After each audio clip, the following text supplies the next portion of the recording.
Welcome back to Figuring It Out with Rachel Lee. Before we jump in, I want to go ahead and remind you that if you have not already done so, please hit the like or subscribe button that is somewhere on your screen. And also leave us a review. Leaving a review gets us out to additional people that can hear the message and hopefully find some value in it. All right. So today what we're going to talk about is something that has been sitting with me lately. And if I'm honest, it's probably something you felt too. And that is, I'm not where I want to be yet, but I am further than I was. And I know we touched on this in the episode called The Hallway. So if you haven't listened to that, go back and you can listen now. But in regard to this, of being further than you were, there's a distinction in here that matters more than we give it credit for. And there's so much pressure to arrive, to have it figured out, be healed, be successful, be settled. But growth doesn't usually look like arrival. It looks like awareness. It looks like evolution. It looks like becoming someone new while standing in the middle. For most of my life, I have believed that happiness and worth lived somewhere in the future. Not now, not as I am or was, but later. I grew up hearing things like, you'd be really, really pretty if you lost weight. Someone's going to be so lucky to have you as a wife once you lose weight. Go into the military, lose weight, and then when you graduate basic training, I'll ask you to marry me. And these things, they weren't whispered. They were said to my face.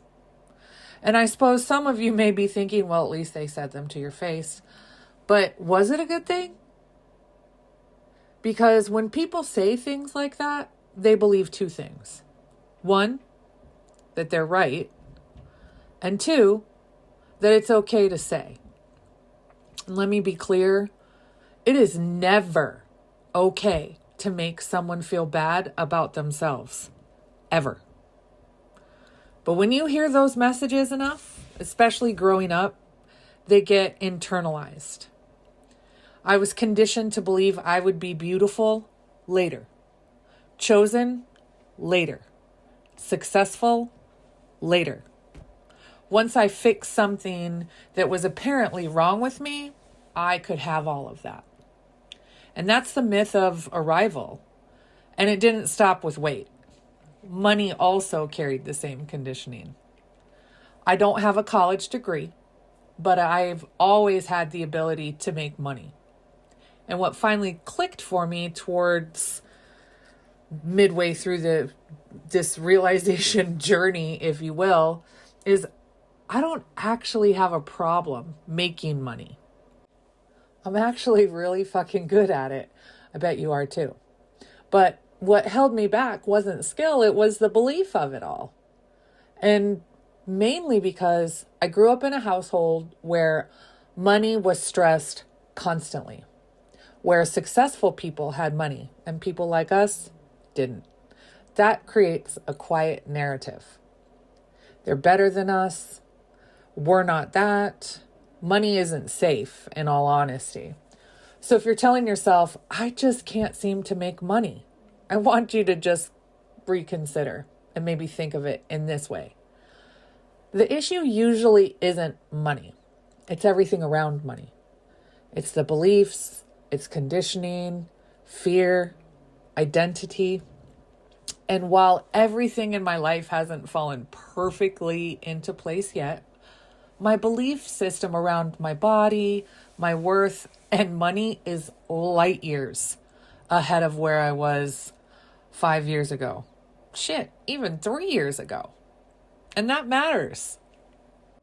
And truthfully, if you looked at my life from the outside, you might not see everything that I've built internally. But I feel it. So a lot of the work I've done really has been invisible, internal, quiet. And so unless you know me and we've had a conversation about it, you may not know the depth that I've gone to. I've worked on how I speak to myself, how I make decisions, how I trust myself when I'm going to do something and then actually follow through. And that internal work had to come first. Because when people see the changes I've made on the outside, they often assume that's where it started. But for me, it didn't.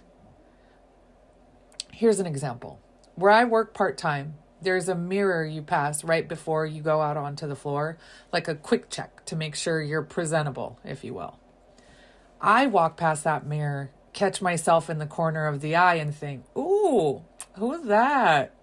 Or, damn, I look good today. And I admire myself.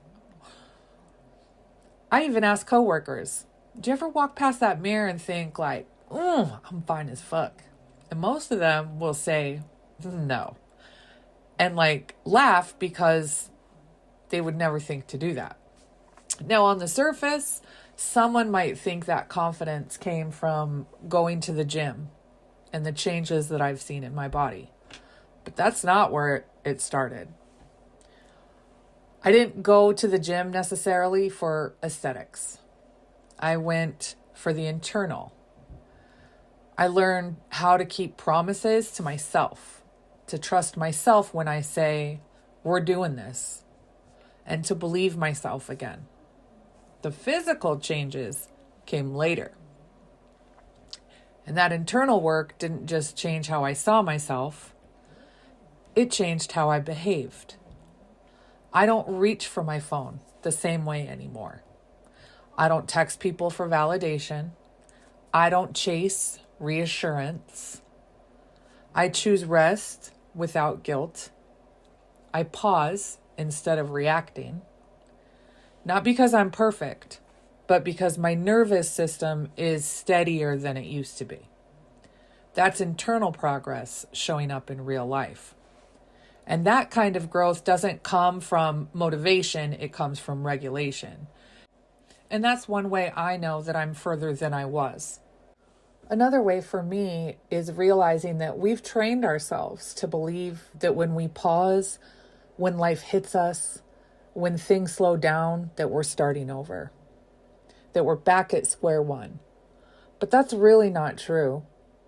You're not starting from scratch. You're starting again from experience, from lessons, from awareness, from a nervous system that knows more than it used to.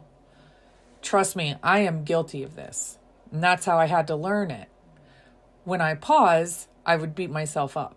Why did I stop? What happened? Why am I failing at this? I'm never going to get good at this. And then I have to remind myself, I may not be where I want to be yet in whatever it is I'm doing, but I am damn sure not where I was. And where I was, I don't ever want to live there again. I've lost both my parents. I've lost a brother. I'm a single mom. And I want to be honest, for a while, all of that combined, right? It did break me. Not in obvious ways. I wasn't crying necessarily every day. I wasn't falling apart in public. I was functioning. High functioning, if you will.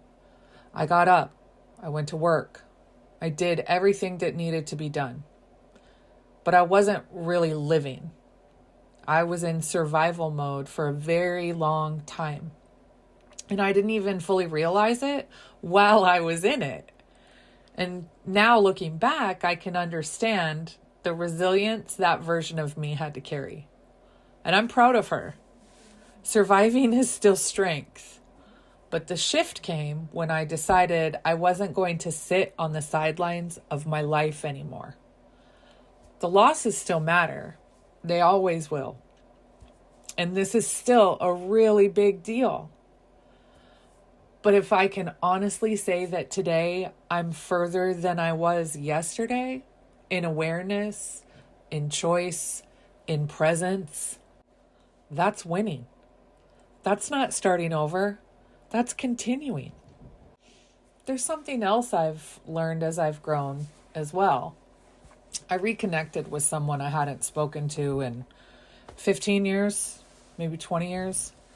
And I want to give them grace because when they knew me before, I hadn't really lived much life yet.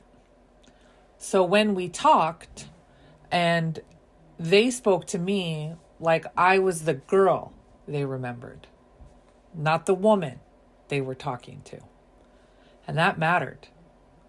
If they had taken a moment to really listen to how I speak, how I've carried myself, how I move through the world as a 49-year-old woman who has lived through a lot, that connection might have looked different. Instead, they spoke over me. They offered opinions I didn't ask for. They shared what I should have done and what I should have had around my boys. Not necessarily from cruelty, but from assumption. And nothing dramatic happened. No argument, no fallout, but there was sure clarity. Connection requires curiosity. It requires asking, what's going on in your life now? Not talking at someone from an outdated version of who they used to be. I'm not a girl anymore, and I don't stay in spaces where I'm talked over, corrected, or reduced instead of heard. And that's not bitterness, that's just simply growth. So before we wrap up, I want to leave you with this. If you're listening to this and thinking, I'm not there yet, I want you to pause and ask yourself a different question. Am I further than I was? Further in awareness? Further in boundaries? Further in how you speak to yourself? Further in how you choose? Further in how you regulate instead of react? Because progress isn't always loud. It's lived. Sometimes it looks like not texting someone for validation. Sometimes it looks like choosing peace over proving a point. Sometimes it looks like resting without guilt. Sometimes it looks like feeling your emotions instead of numbing them. All those things count. You do not have to have it all figured out to be growing. You don't need a perfect plan. You just have to keep choosing yourself one decision at a time. And if you're in that in-between space, not who you were, not fully who you're becoming, that's not failure. That's transition. And it's also the exact space I work in with my clients. If you want support while you're figuring it out, learning to trust yourself, regulate your nervous system, and build a life that actually feels good, my DMs are always open whenever it is you're ready. As always, thank you for being here, and I'll see you in the next episode.